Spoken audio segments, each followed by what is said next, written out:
The birth of Jesus, found in Matthew chapter 1, was unlike any other in history, and yet most people do not fully understand his birth because they do not know the Jewish culture of marriage in the time of Jesus. Many modern English translators say that Joseph and Mary were engaged to be married when the angel came to tell Joseph that his wife Mary was already pregnant and was to give birth to Jesus. However, to say that Joseph and Mary were only engaged to be married and not officially married is a huge mistake. Today, if a child is conceived out of wedlock, that child is considered to be an illegitimate child. If Jesus was conceived outside the bonds of marriage, he would have been born in sin and therefore would have been an illegitimate child. However, if we look at the Jewish culture of marriage at the time of Jesus, everything will suddenly make sense, and we will see how great God is to have arranged the birth of Jesus in such a way. In the days of Jesus, there were basically 4 steps to the marriage process. The first step was called the betrothal period. This took place when a man traveled from his father's home to the home of his bride to negotiate with the father of the bride a purchase price for his new bride. Once a price was agreed upon, the young man and the father of the bride would drink a glass of wine in celebration, and at that point the bride was called consecrated or set apart for the groom. This is what Westerners have a hard time understanding, because at this point the man and woman are officially married. However, they would not come together in physical union at that time. The groom would then return to his father's home, where he would prepare a dwelling place for his new bride. This was usually an attachment to his father's home and would usually take about 1 year to build. It was during this time of separation, before Joseph and Mary had come together in physical union, that the angel came to Joseph to inform him that Mary, his wife, was pregnant through the Spirit of God. This was extremely important for several reasons. First, in this way, Jesus could be born of a virgin and yet within the bonds of marriage. This would be almost impossible today, since men and women come together physically immediately on their first day of marriage. This was not the case in the Jewish culture in the days of Jesus. Second, since Jesus was conceived of the Spirit of God, he is God in the flesh. God himself, in the person of Jesus, came to this earth to walk among men and to eventually die for all mankind, because only God can save man.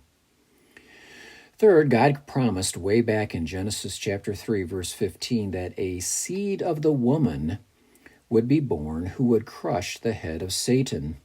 All people since the time of Adam and Eve are of the seed of Adam, the first man. Only Jesus is the seed of the woman, just as God had promised, since man was not his father, God was his father. Furthermore, in this way, the prophecy in Isaiah chapter 7, verse 14 could be fulfilled. Behold, a virgin shall conceive and give birth to a son, and shall call his name Emmanuel, a Hebrew title meaning God with us. The Hebrew word for virgin is the word Alma. It is used 7 times in the Old Testament, and in every instance refers to a young woman who is a virgin. The same word is used in the land of Israel today to speak of teenage girls, and generally speaking, teenage girls are virgins. Jesus had to be born of a virgin so that he would not inherit the sin nature of Adam, which is passed down through the seed of man. Because God is his father and not man, he is God in the flesh. He is the God-man. He is 100% God and 100% man. In this way, he can die for the sins of man, since only God can save man from sin.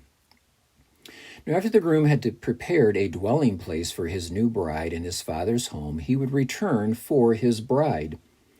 He would usually return in the wee hours of the morning at an unexpected time. The bride knew the approximate time of his coming, but not the exact day or hour of his return. When the groom returned, he would send runners ahead of him who would shout, "Behold, the bridegroom comes." The bride, in her excitement, would jump up and run out to meet the bridegroom, and who would then transport her back to the dwelling place he had prepared for her in his father's house. There would be a 7-day wedding feast, during which time the bride and groom would for the first time enter into the physical union. The Jewish wedding custom is also a beautiful picture of Jesus and the church.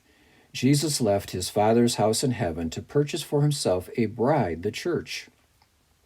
The purchase price was his own blood he shed on the cross in atonement for sin.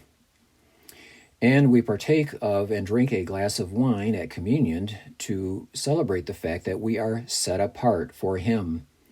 Jesus has now returned to his Father's house to prepare a dwelling place for his bride, the church, all true believers in him. He will return at an unexpected time, and when he returns, there will be a great shout by the archangel and a great trumpet blast. All true believers in him will suddenly be transported to heaven in the twinkling of an eye to be with Jesus in his Father's house in heaven. As Jesus said to his disciples in the Gospel of John, chapter 14, "Don't let your hearts be troubled. Trust in God and trust also in me. There is more than enough room in my Father's house. If this were not so, I would have told you. I am going to prepare a place for you. When everything is ready, I will come and get you, so that you will always be with me where I am."